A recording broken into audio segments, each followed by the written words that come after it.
2. It is tolerant to tomato yellow leaf curl virus and nematodes. 3. This variety can yield up to 23 tons per acre. 4. It can be stored well and transported without much damage. Untitled F1, this is a determinate variety suitable for growing in the drier or humid regions. Some of its attributes include: 1. This variety is tolerant to diseases such as tomato yellow leaf curl virus, tomato mosaic virus, verticillium, fusarium wilt, and nematodes. 2. It matures in 75-85 days after transplanting. 3. Untitled F1 can yield up to 35 tons per acre. 4. Its fruit is firm and elongated. The fruit has a 21-day shelf life, thereby giving you adequate time to seek its market. Adequate time to seek its market. Cal J, this is a determinate variety that is open-pollinated. It produces red, blocky-shaped fruits. Some of the other attributes of this variety include: 1. It matures in about 75 to 85 days after transplanting. 2. This variety has the potential to yield up to 12 tons per acre. 3. Cal J is also known for its easy transportability to the market. Untitled F1 falls in the category of indeterminate. It does well in both greenhouses and the open field. Some outstanding attributes for this variety include: 1. This variety matures in 75 days. 2. Untitled F1 has a yield of about 74 tons per acre. It can yield up to 35 kilograms of tomatoes per plant. 3. Untitled F1's fruit is deep red, firm, and has an oval shape. This variety has a high resistance to alternaria stem canker, verticillium, fusarium wilt as well as nematodes. Prostar F1. Prostar F1 is a hybrid indeterminate variety that does well in warm climates. It can be grown both outdoors or in a greenhouse. Some of its attributes include: 1. It takes between 80-85 days to mature. 2. It can yield up to 180 tons per acre. 3. This variety is tolerant to leaf curl virus and bacterial wilt. 4.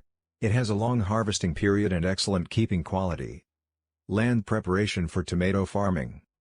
Proper land preparation in tomato farming is key to healthy tomato plants and optimal yields. You should follow the following guidelines while preparing your land for tomato farming. You should plow the field to a fine tilth by giving 1 to 2 plowing. Plowing will encourage good drainage to prevent flooding during irrigation. A fine tilth is also essential for proper root development. You should then open furrows in the recommended spacing if you intend to grow tomatoes in the field.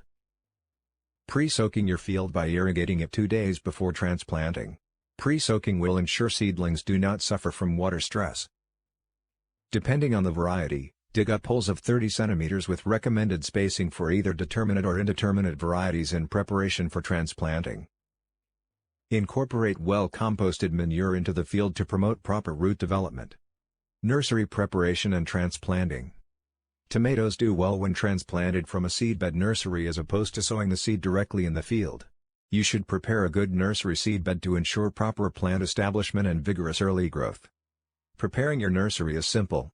You raise the bed around 15 cm high and leave spaces for paths of around 30 cm or more between the beds. Your row spacing should be around 15 cm. You should then thoroughly till the soil to make it easier for the small seeds to break through as they germinate. Do not bury the seeds deep into the soil. You can use a stick to draw the lines in which you will plant the seeds and cover just slightly with soil and mulch to maintain excellent levels of moisture. Easy peasy. In about 8 to 10 days, your seeds should start sprouting. You should then regularly water the nursery until a week or 2 before transplanting. Reducing your watering sessions will help harden the seedlings.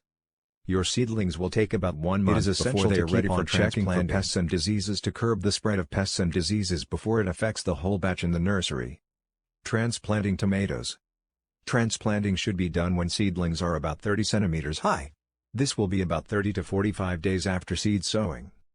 Clear the field of weeds before planting. If the previous crop was in the tomato family, for example potatoes and eggplants, treat the soil for soil-borne insect pests and soil fusarium wilt. You should then plant the tomato seedlings at a spacing of 45 cm by 60 cm. Ensure you dig the planting holes to a depth of 15 cm. Pull the seedlings from the nursery bed after watering well to soften the soil.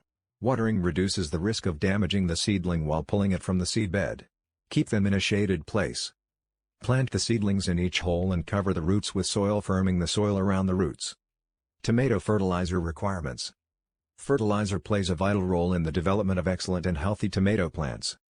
Before fertilizer application, you must carry out a soil test analysis on your farm to know the nutrients that are insufficient for the optimal growth of tomatoes. Before transplanting in the holes you have prepared, apply Sophie Sarvi topper to each hole. 10 grams is about 2 bottle tops of the used soda bottles you're hoarding under your kitchen sink. If available, you can also apply manure at the rate of 8 tons per, about 2 handfuls per each hole. Top dressing tomatoes. Tomatoes are top dressed in 2 phases. The first phase of top dressing should occur 4 weeks after transplanting. You should apply Sophie Sarvi topper. This will be 150 kilograms per acre. The second phase of top dressing should be done 8 weeks after transplanting. You should apply Sophie Sarvi topper, which will be equivalent to 150 kilograms an acre. Take your time and apply the fertilizer in a circular band around the stem. Hum along to some music while you feed your tomato plants. Failure to top dress or inadequate top dressing physiologically torture your plants, leading to hollow cavities and poor taste due to potassium deficiency, and blossom end rot due to imbalance between nitrogen, calcium, and soil moisture. Irrigation requirements for tomatoes. Tomatoes are susceptible to water stress in the following 2 stages. 1. Immediately after transplanting. 2. Flowering and fruit development stages. Be careful not to flood your tomato fields, as they deprive the roots of air, leading to the death of the tomato plants. Diseases affecting tomatoes. Tomato diseases can result in considerable losses in terms of the quality and quantity of your produce. It is crucial to quickly identify any disease attacks and mitigate them before the disease spreads all over your farm. Some of the diseases that attack tomatoes include: 1. Fusarium wilt. This is a fungal disease that is spread by infected seeds and soil. It can survive on the soil indefinitely and is most active at temperatures of between 25°C. It is characterized by the lower leaves of the